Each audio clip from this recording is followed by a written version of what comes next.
Hey, this is Gary Payton. Y'all listen to 3-Point Conversion Radio. It's the bomb.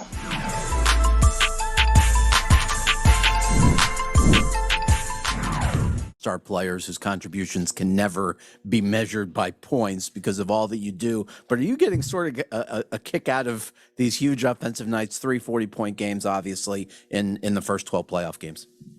Not really. I mean, I think I speak for my teammates in the Miami Heat organization whenever I say I know what I'm capable of. And I don't do this to score 40 points.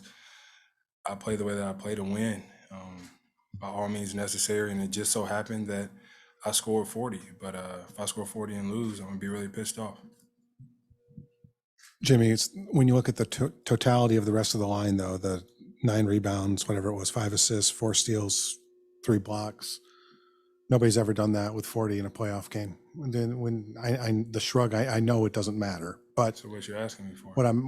because it has to matter a little bit, or does that show you? Does that further illustrate the type of player that you are? I mean, you always say you're just trying to make the right basketball play. People make them. People just don't make as many of them as you tend to have made in this postseason. Nope. I have so much trust in my teammates, and I will continue to play that way. I've been a quote unquote scorer at other points in my career, and it didn't work out too well for me. So I'm glad that I have the guys that I have around me and with me, and I know that they're gonna fight and go to war to battle with me every single day. So I'm gonna keep trusting them, and I'm gonna keep giving them the ball. Jimmy, why do the biggest stages bring the best out of your game? Probably because I don't care if it's a big stage or a little stage or who's watching. I do what I do for my family, for my people, for my organization, and for my teammates. That's it. Doesn't matter if it's a big stage, home or away. I know why I do what I do. To that point, you've always said it's about winning. You don't care about the numbers. Having said that, how confident are you that if the game opens up in a certain way, you can maintain your offensive level throughout this series? I'm pretty confident. I think I've been putting a lot of work in with Chris Brickley every single night. He's been a blessing to me and in my career. That as long as I keep working, I think I can help us win 3 more games in this series, and hopefully 4 more after this one when we get to the opportunity. Jimmy, Coach Spo said you guys are a group that ignites from inspiration. Can you talk about the collective fuel or energy you felt coming into the third quarter right out of the locker room? It's crazy because he didn't have to say too much. We already knew what we were doing wrong, turning the ball over, not getting back. And so we talked about it, and we came out and I was like, you know what? We're at home. We got to play better basketball. We got to play better as a team. We did that, went on a little run. But this was just a win. It wasn't a really good win like we want to have because we had a lot of lapses for sure mentally. And we can learn from our wins just like we can learn from our losses. Jimmy, not every third quarter is going to be 39-14, but when the defense was really feeding the offense there, what do you think about that third quarter run can carry over in the future games of the series? More than anything, it just shows us what we're capable of whenever we worry about getting stops, getting into the open floor, getting to the free throw line, all of those good things. It just reminds me that we can do it. I see it on this piece of paper. I lived it, so I expect us to be able to do that every quarter from here on out. Hey, Jimmy, kind of piggybacking on that a little bit, Tatum had 6 turnovers in the third quarter himself. You guys obviously were able to control him. How much did the defense spark everything else you guys were able to do in the third? I've said it all year long. Whenever we let our defense dictate our offense, we're a much better team. We get stops, we get into the open floor, we whip that ball around to our shooters, and that's the style of basketball we call Miami Heat basketball. Gritty, dog-like, worried about getting stops instead of worried about getting buckets. Jimmy, how much do you enjoy sort of the mental part of the playoffs and preparing for one team that you know you're going to face anywhere from 4 to 7 games, as opposed to maybe the regular season where it's night to night to night? I think it's a blessing to be able to play basketball at the highest level. Yeah, it's a little bit tougher whenever you got to beat the same group of guys 4 times.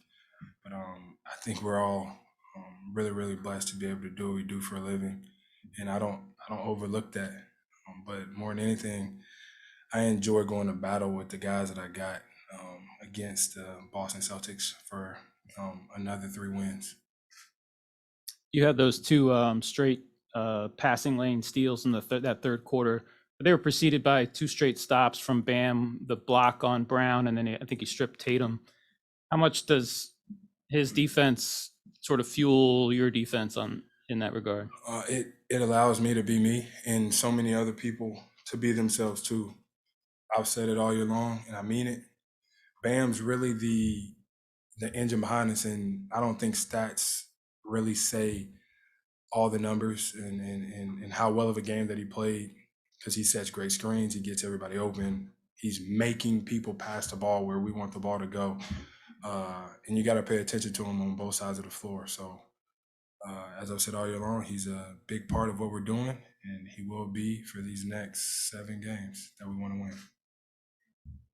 Jimmy, on the topic of your back-to-back steals, do you feel in any way that your steals are kind of like shooting in a way where that first one you get, then the second one is kind of you commit fully to the ball? Or how does that kind of work for you personally when you're able to kind of fully go in for that? I don't know. I tell you right now, Spo doesn't like me. He doesn't like whenever I do it.